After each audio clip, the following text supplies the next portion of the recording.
Muy buenas, cracks. Hoy les vengo a traer un tema muy misterioso con mi persona, Cristian Mosquera, Diana Villa y Patricia Castellanos, asignado por la disciplina de la filosofía, dirigida por el docente Carlos Augusto Trujillo Lozada. Acompáñanos a ver ese misterio misteriosamente misterioso. Bueno, el misterioso caso del que les comentó mi compañero se trata sobre la vida, la historia, quién fue, cuál fue el papel importante que él jugó tanto en la filosofía como en nuestras vidas, y se trata de Hegel. Entonces les voy a hablar un poco de la biografía de Hegel. Hegel nació el 27 de agosto de 1771, nació en una familia luterana, la cual era una corriente religiosa protestante que tuvo su origen en las ideas del alemán Lutero. De ahí viene su nombre. Esta religión se caracteriza por creer que la fe justifica al hombre, rechaza el magisterio eclesiástico y tiene como fuente la Biblia interpretada por la razón individual. El luteranismo niega la existencia del purgatorio y reduce los sacramentos al bautismo, la Eucaristía y la penitencia.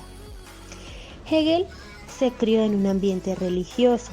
Su familia era extremadamente religiosa.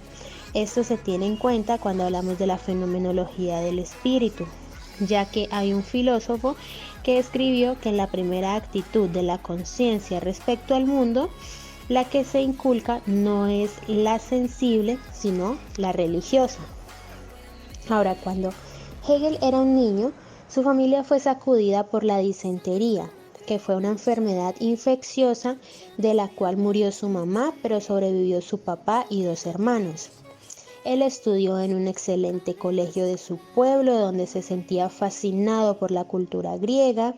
Él leía a Antígona, traducía a Epicteto, Tácito y Longino. En el tiempo en el que, cuando ya fue adulto, fue profesor, se preparó para ser profesor, recibía sus pagos en especies, la gente le daba sacos de cebada y leña, vivía en la Suabia, donde el duque era autoritario, tirano y ostentoso, siendo así que reprimía la oposición y encarcelaba a los disidentes. Entonces, Hegel, junto con tres compañeros, pensaron en migrar. Ellos se conocieron en un seminario llamado Steve, fundado en 1536. El objetivo de este seminario era la formación de pastores. Ya después de haber terminado el seminario, tuvo que abocarse a ser preceptor de una familia acomodada, una familia que tenía dinero. Entonces, pasados los 5 años del seminario y ya estando con la familia, Hegel partió a Suiza en 1973. Ahí fue el preceptor de la familia Steger, donde cuidó a un niño y una niña. Allí no se sintió a gusto por la forma de gobierno que había en Berna, ya que era una oligarquía opresora. Fue en esta época donde escribió Vida de Jesús, una de sus obras, en 1779, donde nos presenta a Jesús como un maestro de moral kantiana. Para él, Jesús no era una persona que hacía milagros, sino que enseñaba a obtener libertad interior. En 1796, Hegel abandonó Suiza. Un año después viajó a Frankfurt. Luego de unos años se dirigió a la ciudad de Jena. A inicios de 1801, ese lugar tenía una universidad prestigiosa y constituyó el epicentro de la filosofía idealista. Hoy en día esa universidad aún existe y se llama Universidad de Friedrich Schiller de Jena. En esta parte es donde algunos biógrafos dividen la vida de Hegel en dos partes. Una como el Hegel revolucionario y después el viejo Hegel. Ahí consiguió su doctorado en Alemania, que se conocía mejor como saber mundano. Ahora, Hegel daba una filosofía. ¿Qué era la filosofía hegeliana o qué es aún? Hegel pertenece a la doctrina filosófica conocida como idealismo. decía que los objetos que conocemos no son externos al sujeto. Hegel pertenece al primer tipo de idealismo. Su filosofía es dinámica, una filosofía del devenir y del progreso a través de un proceso dialéctico. Para Hegel, la finitud es una condición de la existencia de la vida infinita. Hegel insistía en que era la razón el sendero a seguir para lograr una síntesis entre el sujeto y la totalidad, y criticó cualquier otra vía que significase un acceso inmediato a la totalidad. Para continuar con nuestro filósofo Hegel, les vengo a explicar la fenomenología del espíritu. ¿Y qué quiere decir esto de fenomenología? Bueno, es una expresión de la forma dialéctica en la que el espíritu se desarrolla y se desenvuelve en su manifestación. Teniendo en cuenta esta palabra, para Hegel es aquella manifestación y apariencia que se emplea en la filosofía para definir el develamiento del espíritu, es decir, el descubrimiento de este mismo. En este punto, el autor considera a la naturaleza y a la historia. Eso se entiende como el proceso del conocimiento del individuo de absorción del objeto por la conciencia, buscando la verdad en el sujeto y no en el objeto. Un ejemplo a emplear a la fenomenología del espíritu con base al concepto de Hegel podría tenerse en cuenta a un bebé determinándose como un ser inteligible, es decir, que es comprendido y entendido en algo de la conciencia, cuando crece. Eso también a su vez, la ropa que utiliza aquel bebé es la idea de la fuerza, como lo es el entendimiento.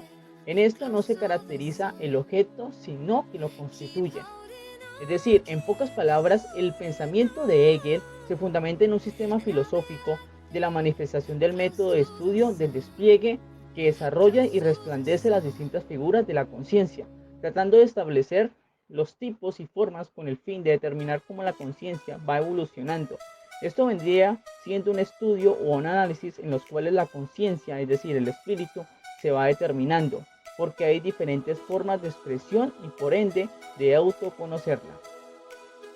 A su vez, Hegel desarrolla plenamente el saber en dos contextos, como lo es el espíritu y la conciencia.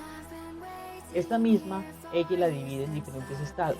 El primer estado es donde la conciencia se ignora a sí misma y es nombrada por la ciencia védica como el estado de la ignorancia, por la cual es identificada como la única en la que interviene el mundo de diversidad de fenómenos y la intervención de la perfección.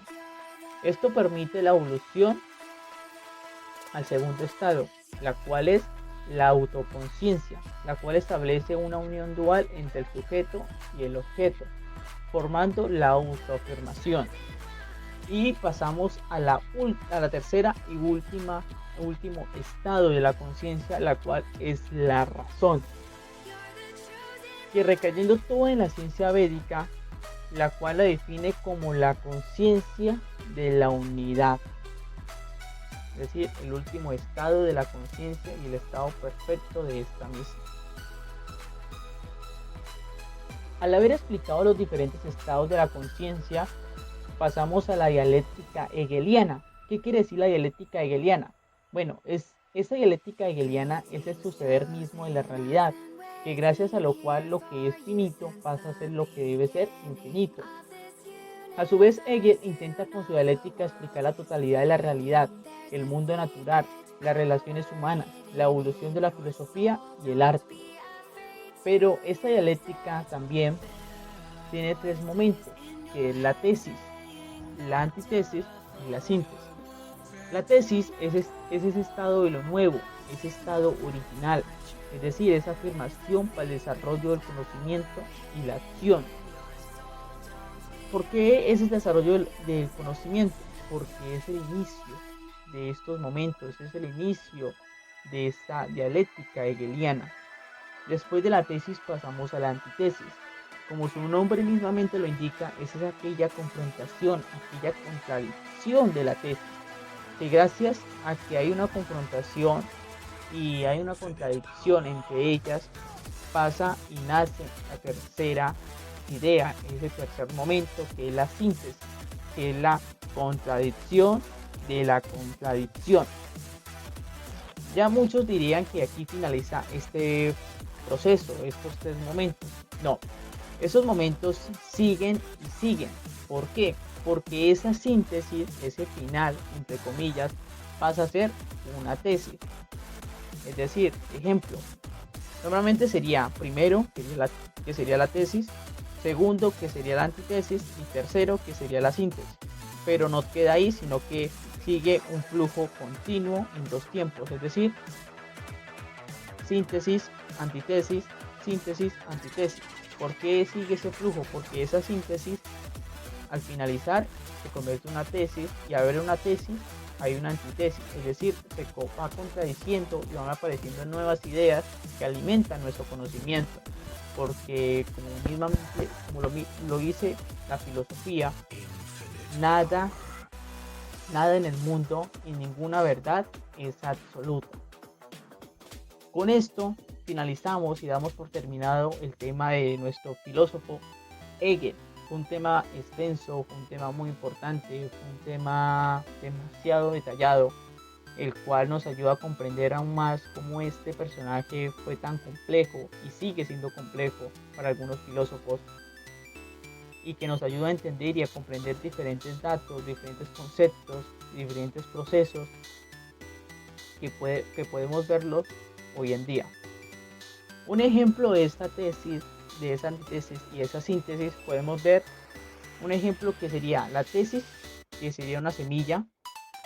Después pasamos a la antítesis, la cual esa semilla se pudre y deja de ser ella misma y pasa a ser una planta. Y por último tenemos a la síntesis, la cual vuelve a tomar ese rumbo, ese ciclo natural, es decir, que de esa planta sale otra semilla y sigue su mismo proceso. Es donde explicamos de que así llega la síntesis, no se detiene ahí, sino que es un flujo constante. Eso sería todo, muchachos. Los dejo y que sigan filosofando. Hasta luego.